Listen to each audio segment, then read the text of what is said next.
Good morning, YouTube. Today is April 30th, the month. How's everyone doing today? Good, man. Good. We're doing good, man. It definitely feels like the last day of the month for me. It is Fed week. How's the baby, Tom? Give us an update. Did you break him yet?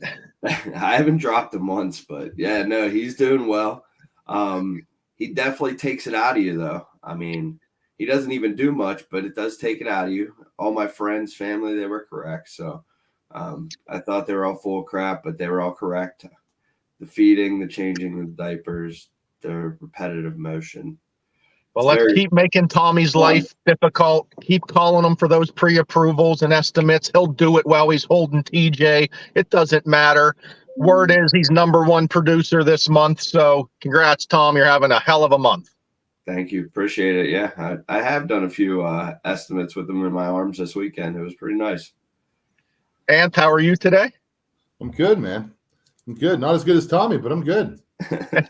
I know, right? I can barely keep my eyes open. That's wonderful. That's a good problem to have. Just drink more coffee. But guys, we have a busy week. It's the Fed week. Doesn't sound like they're doing anything. Sounds like the June rate cut is blown out of the water. See you later. We'll see you maybe later in the year. I don't even think at this point we're going to have anything this year. We got jobs report coming out at the end of the week, so we'll see where rates head here. Obviously, they haven't been great the last few weeks, so we need a bit of a turnaround heading into summer. Because one thing with rates going up, inventory is now popping up a little bit. We got a little spike in inventory, not that it's anywhere near that we need it to be, but supply and demand, that's how the game works.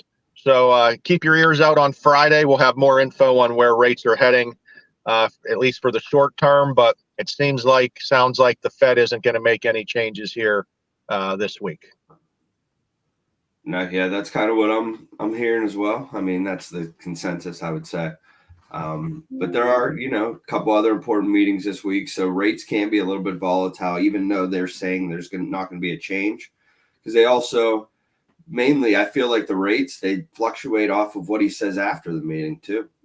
Oh, yeah. The comments are just as important, for sure. Yeah. His positivity and outlook and those different types of things. So it's definitely going to be an interesting week. So stay tuned for that.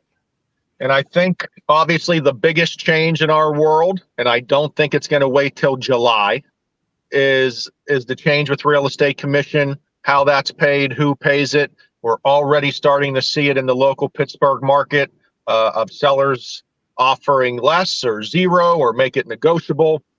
So we have to start getting the correct information out to buyers, letting them understand just inherently in the mortgage process what they can do to keep their costs down. Because the way I look at this, whether it was in the sales price, whether it was negotiating, whatever it was, up to this point, a buyer never paid or rarely paid any commission for real estate, and it was paid for by the seller somehow, usually in the price of the house. Now the rules are changing. The government is coming in and saying, hey, Mr. Buyer, you have to pay a commission. And I don't think buyers are just going to say, okay, I have X amount of dollars now left in my bank. I'm just going to there isn't enough dollars out there in some cases to pay commission, but there is something called seller assistance. Every mortgage is allowed seller assistance. The most common right now, conventional loan, 3% seller assistance. You can ask the seller to pay 3% of the purchase price for seller assistance. That's how I would get your commission paid for, Mr. and Mrs. Buyer. Put your offer in with seller assistance. My eyes, it's coming. It's going to be more customary. Hasn't been around since COVID all that much. Seller assistance was very common before COVID in our market.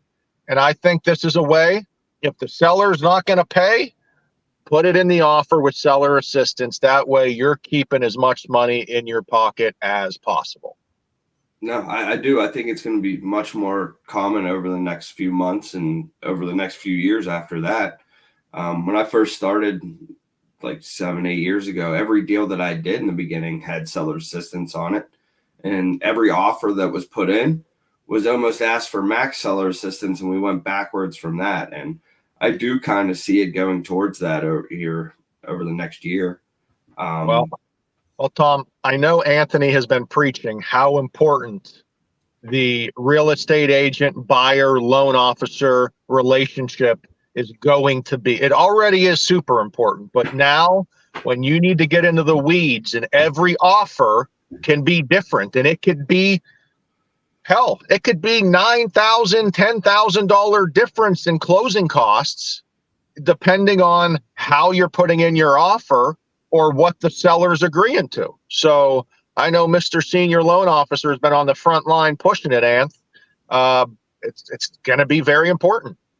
Yeah, I mean, I think, ultimately, having this solid team in place is always important, but I think structuring the deals is going to be more prevalent, working together to make sure the numbers work for all parties. Because I wouldn't be surprised if the seller's looking at their bottom line now, right? So when this comes about, the unfortunate part is the buyer's agent's technically not going to actually know what the commission is going to be paid, if any, until the offer's put in, essentially. So, if you got offers coming in, and let's say, one agent throws one in with 3%, commission, and then another one throws one in with 1.5% commission, but they already negotiated with the client to pay the other 1.5%, who's going to win that bid? The one that's only going to have to pay 1.5%, Right. So I think structuring that deal, working with the agent, working with the buyer, and everybody working as a team to structure that properly before the offer's put in, I think is going to help tremendously.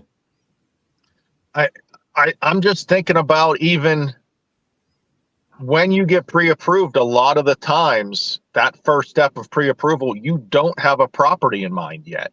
So you're not even going to know at that time if there's a seller that's taking care of commission, or you're going to have to pay it. So at that time, you're going to have to structure your offer. At least how you're going to have to offer when you find the house you like. And it may just be, hey, Mr. or Mrs. Agent, I need to put an offer in with 3% seller assistance. Like you got to get paid. Everyone's got to get paid in this world. Everyone deserves to get paid for the job they're completing.